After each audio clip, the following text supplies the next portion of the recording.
अब इन तमाम असबाक और ज़ाब्तों को याद कर लेने के बाद मिसालों को समझना है।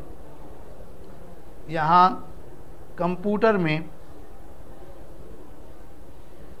इन असबाक का खुलासा भी और मिसालें भी मौजूद हैं और तमाम मिसालें हल शुदा हैं। मैं हल शुदा मिसालों को सिर्फ समझाता जाऊंगा। पहली मिसाल में जद उख्त ऐनी उख्त इल्ली है। अब इस मिसाल को अल मुकासमा के लिहाज से भी और असुल्स के लिहाज से भी हल करना है। याद रहे कि ये पहली सूरत की मिसालें हैं। पहली सूरत में दो दो मसले बनेंगे, दूसरी सूरत में तीन तीन मसले बनेंगे। पहली सूरत में हर मिसाल के दो मसले, एक अल मुकासमा के लिहाज से, दूसरा असुल्स के लिहाज से, जिसमें जद को ज़्यादा मिले उस पर अमल होगा उन हजरात के। दूसरी सूरत में हर मिसाल के तीन मसले बनेंगे, जद में जिसको ज़्यादा मिले इन हजरात के यहाँ उसी पर अमल होगा।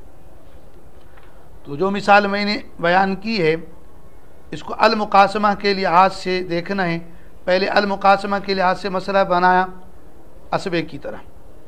जद को दो, उख्तैनी एक, तीन, उख्त इल्ली दो हैं, पाँच हो गए। मसला पाँच से बना। जद को भाई का हिस्सा दिया दो और उख्त ऐनी को कुल का निसिफ देना है।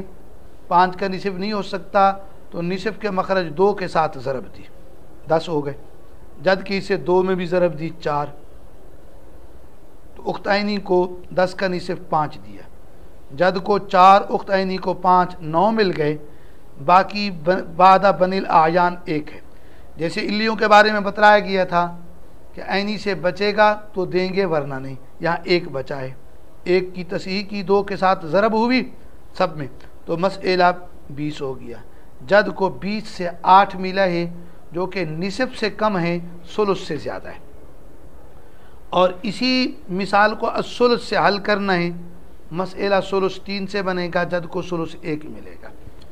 उख्तैनी को कुल का निसफ मिलेगा, चूँकि 3 का निसफ नहीं हो सकता है तो निसफ के मखरज 2 के साथ ज़रब दी, 2, 3, 6। जद के 1 में ज़रब दी, 2 हो गया। अब 6 में से जद को 2 मिला, उख्त ऐनी को 3, 5 मिला। बाकी बादा बनिल आयान 1 बचा। तो ऐनी और इल्ली इकट्ठे हों तो ऐनी से जो बचता है वो इल्ली को मिलता है, वो 1 बच रहा है। 1 की तकसीम सही नहीं थी, 2 के साथ ज़रबें आईं। कुल मसला 12 बना, जिससे जद को 4 सुलुस मिला। तो इसमें अल मुकासमा अफजल है क्योंकि उसमें सुलुस से ज़्यादा मिल रहा है, निसफ के करीब करीब मिल रहा है। दूसरी मिसाल भी अल मुकासमा तो अफजल की है। इसमें 3 वारिस हैं, जद, उख्त ऐनी, उख्त इल्ली। अव्वलन अल मुकासमा के लिहाज से मसला बनाया भाइयों की तरह, असबे की तरह। तो जद 2, उख्त ऐनी 3, उख्त इल्ली 4, मसला 4 से बना। जद को भाई का हिस्सा 2 दिया।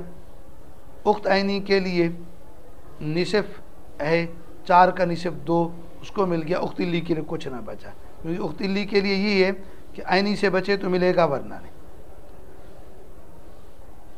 इसमें जद को 4 से 2 निसफ मिल रहा है। असुल्स के लिहाज से मसला 3 से बनेगा, जद को सुलुस 1 मिलेगा। उख्त ऐनी को कुल का निसफ मिलेगा और निसफ नहीं हो रहा तो निसफ के मखरज 2 के साथ ज़रब है।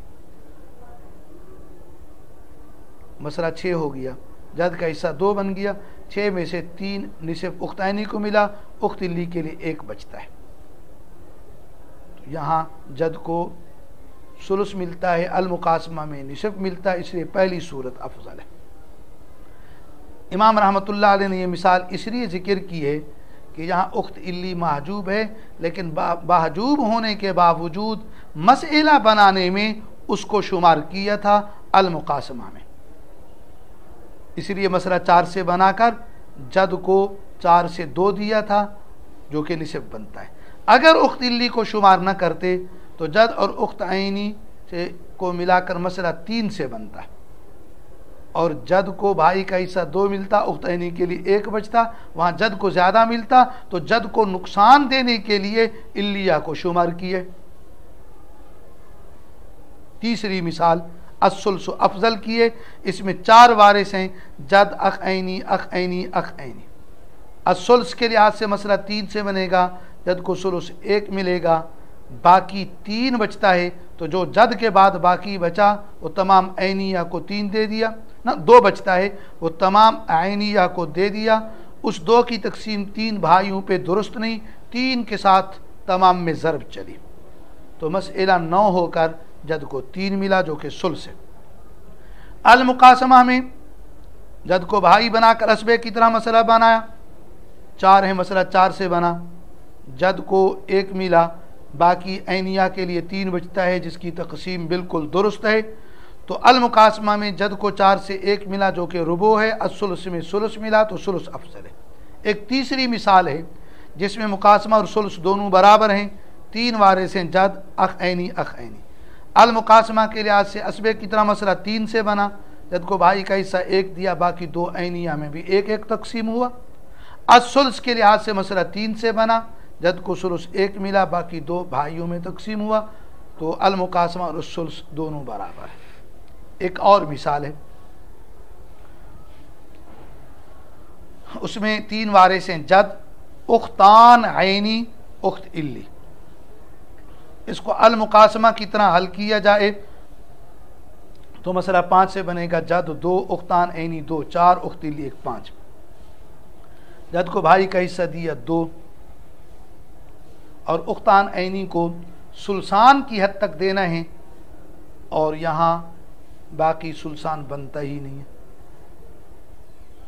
इसलिए 5 से 2 जद को देकर बकिया 3 उख्तान ऐनी को दे दिया। अब उख्त इल्ली के लिए नहीं बचता, क्योंकि उख्त इल्ली के लिए हुक्म यह ऐनी से बचे तो देना है, वरना नहीं। उख्तान ऐनी को 3 मिला था, तसहीह की है, तो मसला कुल 10, जद को 4, उख्तान ऐनी को 6 मिल गया, तो जद को 10 से जो 4 मिला है ये निसफ से कम, सुलुस से ज़्यादा है। दूसरी इसकी मिसाल सुल्स के लिहाज से हल करनी है, मसला 3, जद को सुलुस 1 मिला, सुल्सान बाकी बचता है, उख्तान ऐनी को मिल गया, उख्त इल्ली के लिए कुछ ना बचा। इस सूरत में मसला 3 से जद को 1 मिला सुल्स, तो सुल्स से अल मुकासमा अफजल है।